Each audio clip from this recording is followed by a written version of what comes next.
এই গরমে পেট ঠান্ডা রাখে এরকম খাবারই তো আমাদের খেতে হবে, তাই না? তো আজকে আমি এরকমই একটা ডালের রেসিপি নিয়েছি, যেটা সজনে ডাঁটা আর লাউ দিয়ে করব।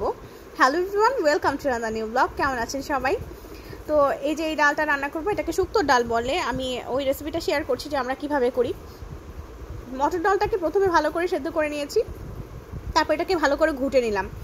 আর এই যে লাউ, এটা হচ্ছে আমাদের গাছের লাউটা, যারা আমার ভিডিও দেখে থাকবেন। ছোট্ট একটা পুচকি লাউ আমি গাছ থেকে পেরেছিলাম, সেই লাউটাই সেটা দিয়ে আজকে রান্না করব।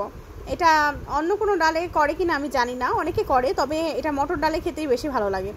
তো লাউটা যখন একটু সেদ্ধ হয়ে যাবে, খুব বেশি সময় লাগবে না, গাছের লাউ তো খুব বেশি সময় সেদ্ধ হতে লাগবে না। এটা যখন হাফ সেদ্ধ হয়ে যাবে, তখন আমি এটাতে অ্যাড করব হচ্ছে সজনে ডাঁটা। তো এই গরমের মধ্যে কিন্তু এই ধরনের সিম্পল খাবারগুলি খেলে শরীরের জন্য খুবই ভালো, আর খেলেও দেখবেন যে ভালো লাগে। অন্যান্য খাবারের থেকে এই ধরনের সিম্পল খাবারগুলো গরমের মধ্যে বেশি ভালো লাগে।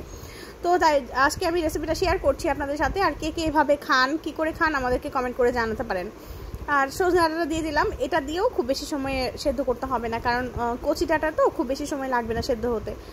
তো আর তারপর দিব ফোড়ন। এই ডালে অনেকে আবার মরিচ ইউজ করে, আমরা মরিচ দেই না, শুক্তো ডালে মরিচ যায় না, তো আমি মরিচটাকে স্কিপ করলাম।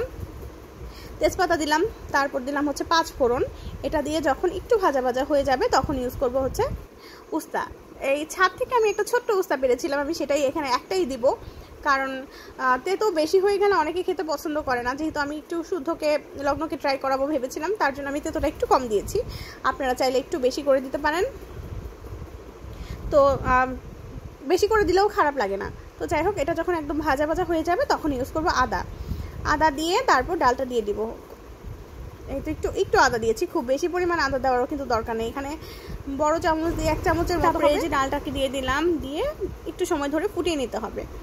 তো এই আমি শুনেছি যে আগে যখন অনেক আগে যখন বিয়ে হতো বা বড় বড় কোনো অনুষ্ঠান হতো গ্রামের মধ্যে, তারা প্রথমে ভাতের সাথে কোনো একটা ভাজার সাথে এই ডালটাকে সার্ভ করতো। তো শুনেছি আমি এরকমই হয়। তো ওরকম তো এখন আর হয় না, গ্রামের বিয়েতেও দেখা যায় যে এখন আর আগের মতো খাবার দাবার হয় না, বিয়ে বা কোনো অনুষ্ঠান যাই হোক, এখন চেঞ্জ হয়েছে। এটাকে শুক্তোর ডালটা নাকি প্রথম ভাতের প্রথম পাতে দেওয়া হতো, এরকম শুনেছি আমি।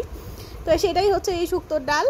আর রেসিপিটা কেমন লাগলো জানাবেন, কে কে কীভাবে খান জানাবেন, আর কেমন লাগলো আজকে রান্নাটা সেটাও জানাবেন। আর লাস্টে দেখেন, বিকেলবেলা ছাদে গিয়েছিলাম, গিয়ে একটু ভিডিও করে রেখেছিলাম যে গোলাপ গাছের যে এইসব ফুল ফুটলে সেটাকে কেটে দিতে হয়। তো ভাবলাম ভিডিওটাকে অ্যাড করে দিই, কারণ পরে দেখা যায় যে ছোটো ছোটো এইসব ভিডিও করেই রাখি, পরে আর শেয়ার করা হয় না। তার জন্য ভাবলাম যে জুড়ে দিই এটার সাথেই। তো এই যে এটা সাদা গোলাপ, আর এটা হচ্ছে গোলাপি রঙের গোলাপ যেটা ফুটে সেটাকে একটু যেরকম ফুলটা যখন ফুটে যাবে গোলাপের থেকে, এটা কেটে না দিলে কিন্তু নতুন ফুল বের হবে না। আর বৃষ্টি হলে গোলাপ গাছে ফুল আসলেও সেটা ফুল না নেওয়াই ভালো, এতে গাছটা ভালো থাকে।